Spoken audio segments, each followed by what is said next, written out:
اسلام کہتا ہے کہ کسی کا مال زبردستی مت چھینو. تو یہ ساری چیزیں میں ایک بیک نہیں چھوڑ سکتا، اس لیے کہ بچپن ہی سے مجھے عادت ہے لوگوں کے سامان چرانے کی، چوری کرنے کی، زنا کرنے کی، غصب کرنے کی، ظلم کرنے کی، جھوٹ بولنے کی، شراب پینے کی. یہ سب میری عادت بچپنے سے ہے اور میں یہ ساری چیزوں کو ایک وقت میں نہیں چھوڑ سکتا، لیکن میں مسلمان ہونا چاہتا ہوں. آج کل تو ہم لوگ یہ سوچتے کہ جب مسلمان ہوگا اور یہ چھوڑے گا نہیں زناکاری تو کیسے مسلمان ہوگا؟ مسلمان ہو جائے گا اور شراب نہیں چھوڑے گا تو کیسا مسلمان ہوگا؟ مسلمان ہو گیا ڈکیتی نہیں چھوڑا تو کیسے مسلمان ہوگا؟ ہم لوگ یہ سوچنے میں پڑ جائیں گے. لیکن پیارے نبی صلی اللہ علیہ وسلم نے ارشاد فرمایا کہ ٹھیک ہے، میں ایک ہی بات تم سے چھڑواؤں گا، دوسری بات نہیں. اسلام لے آیا، کلمہ پڑھ لیا، اسلام میں داخل ہو گیا. تو اس نے پوچھا یا رسول اللہ صلی اللہ علیہ وسلم، یہ جو درجنوں برائیاں میرے اندر ہیں ان میں سے میں کس برائی کو پہلے چھوڑوں؟ تو آپ نے فرمایا کہ جھوٹ مت بولو، فرمایا کہ جھوٹ مت بولو. اب وہ وہاں سے اسلام لا کر کے چلا، اپنے گھر آیا، رات اندھیری تھی، سوچا کہ چوری کا سامان نکالو اور چلو پہلے چوری کرو. سامان بھی اکٹھا کر لیا، چوری کے ارادے سے نکلنے والا تھا. تو اب وہ سوچتا ہے کہ کل تو میں نبی صلی اللہ علیہ وسلم کی خدمت میں حاضر ہوں گا، اگر انہوں نے پوچھ لیا کہ رات کو کیا کیا، رات کو تم نے کیا کیا، اس کی رپورٹ دو. تو اب ظاہر ہے کہ میں جھوٹ تو بول نہیں سکتا ہوں، اس لیے کہ وعدہ کر لیا ہے، اور جب جھوٹ نہیں بولوں گا تو اپنے چوری کا اقرار ہوگا، اور جب چوری کا اقرار ہوگا تو اسلام میں جو اس کی سزا ہے وہ سزا ہم کو ملے گی. چھوڑو، چوری چھوڑ دو. اب دوسری برائی شراب کی طرف چلا، پھر وہی بات اس کے ذہن میں آئی. اس طریقے سے جتنی برائیوں کو اس نے سوچا، ہر برائی کو ایک ہی رات میں اس نے چھوڑ دیا، ایک ہی رات میں ختم کر دیا. تو پیارے نبی صلی اللہ علیہ وسلم ایسی حکمت عملی کے ساتھ لوگوں کو اسلام میں داخل کرتے تھے کہ آدمی سوچنے پہ مجبور ہو جاتا ہے کہ یہ کیسے پیارے نبی صلی اللہ علیہ وسلم ایسی بات بتلا دیتے تھے کہ ساری برائیاں لوگوں کی دور ہو جایا کرتی تھی. یہی عقل میں فرق ہوتا ہے نبی اور غیر نبی کے. درود پاک پڑھیں. اللہم صلی علی سیدنا و نبینا مولانا محمد وعلی آل سیدنا و مولانا محمد وبارک وسلم. تو اے معاذ، پہلے کلمے کی تعلیم کرنا، درس دینا. جب کلمے کو وہ اختیار کر لیں تو نماز کی تعلیم دینا. نماز جب سیکھ لیں تو اس کے بعد زکوٰۃ کا معاملہ سامنے رکھنا، زکوٰۃ کا معاملہ سامنے رکھنا. حضرت ابن عباس کی روایت بخاری شریف کی حدیث ہے. کلمہ، نماز، اس کے بعد زکوٰۃ. لیکن زکوٰۃ کے معاملے میں یہ لوگوں کو سمجھا دینا کہ ہم تمہارے امیروں سے کچھ حصہ مال کا لیں گے اور تمہارے ہی غریبوں پر اس کو خرچ کریں گے. دیکھیے، یہ حکمت عملی ہے نبی کریم صلی اللہ علیہ وسلم کی، تاکہ یمن کے لوگ یہ سوچ نہ سکیں کہ مسلمانوں نے ہمارے ملک کو اس لیے قبضہ کیا ہے کہ یہاں کا مال مکہ لے جائے، یہاں کا مال مدینہ لے جائے، یہاں کا مال ان غریبوں میں لے جا کر کے تقسیم کرے جس کا تعلق یمن سے نہیں ہے بلکہ حجاز سے ہے. یہ بات ان کے ذہن میں نہیں آنی چاہیے اور یہ بات ان کو سوچنا نہیں چاہیے. تأخذون اموالهم من امرائهم وتردوا الى فقرائهم. ہم تمہارے مالداروں سے لیں گے اور تمہارے ہی غریبوں میں تقسیم کریں گے. یہ تم تبلیغ کرنا، یہ بات لوگوں کو بتانا. اب اس حدیث پاک سے یہ بھی بات معلوم ہوتی ہے کہ زکوٰۃ تو امیروں کو نکالنا ہے، دینا ہے، لیکن پہلا حق اس زکوٰۃ کے مال پر وہیں کے لوگوں کا ہے جو غریب ہیں، فقراء ہیں. جہاں وہ مال نکالا گیا، جہاں وہ زکوٰۃ نکالی گئی، اگر وہاں فقراء موجود ہیں تو پہلا حق انہی کا ہے. اگر وہاں ضرورت شرعیہ موجود ہے تو پہلا حق انہی کا ہے، ورنہ جہاں ضرورت ہو وہاں زکوٰۃ کا مال منتقل ہو سکتا ہے پوری دنیا کے اندر۔ بہت سے لوگ کہتے ہیں بھائی یہاں کا مال وہاں کیوں جائے گا، لیکن اگر ضرورت ہے تو یہاں کا مال پوری دنیا میں کہیں بھی منتقل ہو سکتا ہے، اور پوری دنیا کے ملکوں کا مال اگر یہاں ضرورت ہے تو یہاں وہ منتقل ہو کر کے آ سکتا ہے۔ جہاں اسلام کو ضرورت ہے، جہاں فقراء ہیں، جہاں مساکین ہیں، جہاں اس کے مصارف موجود ہیں، وہاں اس کا مال جا سکتا ہے۔ تو نبی کریم صلی اللہ علیہ وسلم نے اہل یمن کے ذہن میں یہ بات پیوست کی، یہ بات ڈالی کہ ہم تمہارے امیروں سے زکوٰۃ لیں گے اور تمہارے غریبوں پر اس کو خرچ کریں گے، فقراء پر اس کو خرچ کریں گے۔ زکوٰۃ کی فرضیت اتنی اہم فرضیت ہے کہ حضرت سیدنا ابو بکر صدیق رضی اللہ تعالی عنہ کے مبارک زمانے میں ایک دو قبیلوں نے، ایک دو فیملیوں نے زکوٰۃ کے وجوب کا انکار کیا تھا، تو حضرت ابو بکر صدیق نے فرمایا کہ خدا کی قسم، پیارے نبی کے دور میں اگر یہ بکری کی ایک رسی بھی زکوٰۃ میں دیتے تھے، اور آج اگر وہ بکری کی رسی زکوٰۃ میں دینے کے منکر ہو جائیں تو میں اس سے جہاد کروں گا، میں اس سے لڑوں گا، میں زبردستی اس سے وہ چیز لوں گا، اس لیے کہ جب اللہ نے فرض کر دیا ہے تو اللہ کے بندوں کو کوئی اختیار نہیں ہے کہ فرض میں مداخلت کرے، فرض میں کوئی کسی طرح کی رکاوٹ کرے۔ حضرت سیدنا عمر فاروق اعظم نے بہت روکا کہ ابھی حضور صلی اللہ علیہ وسلم کا وصال ہوا ہے، آپ یہ مسئلہ اٹھائیں گے، آپسی میں جنگ ہوگی، جہاد ہوگا، اور اس میں لوگ منتشر ہو جائیں گے، اسلام بدنام ہو جائے گا۔ حضرت سیدنا ابو بکر صدیق رضی اللہ تعالی عنہ نے فرمایا کہ عمر، تم جب تک اسلام نہیں لائے تھے جب تک تم بہت سخت تھے، اور اسلام لانے کے بعد اسلامی معاملات میں تم پلپلے ہو گئے ہو، تمہارا یہ کمزور ذہن ہو گیا ہے، جس طریقے سے پہلے تم سخت تھے ابھی بھی تم کو اتنی ہی سختی اسلام کے معاملے میں چاہیے، کیونکہ یہ اسلام کا معاملہ ہے۔ اگر ابو بکر کا معاملہ ہوتا تو ابو بکر تلوار نہیں اٹھاتا، ابو بکر کی ذات کا معاملہ ہوتا تو اس میں ابو بکر مداخلت نہیں کرتا، لیکن وہ اسلام کے مسئلے میں مداخلت کر رہے ہیں اور اس کو ابو بکر کبھی برداشت نہیں کرے گا۔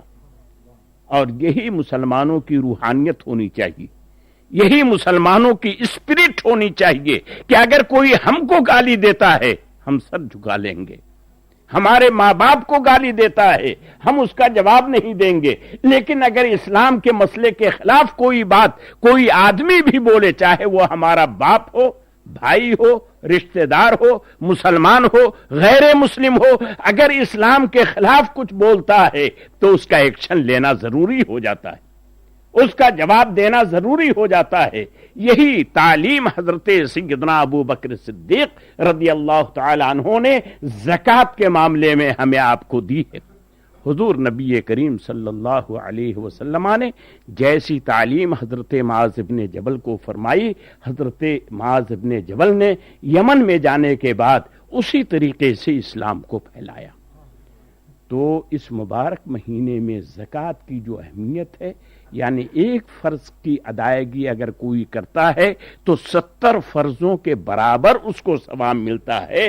تو اسی لیے ہمارے اسلاف اور بزرگوں نے اس مہینے میں زکوٰۃ نکالنا زیادہ بہتر سمجھا ہے کہ کل بھی ہم کو نکالنا ہے، پرسوں بھی نکالنا ہے، اگر آج ہی نکال دے تو ثواب بھی زیادہ ہو جائے گا، غریبوں کا بھی فائدہ ہوگا۔ اللہ تعالی ہمیں اور آپ کو ان بزرگوں کی روش پر چلنے کی توفیق عطا فرمائے۔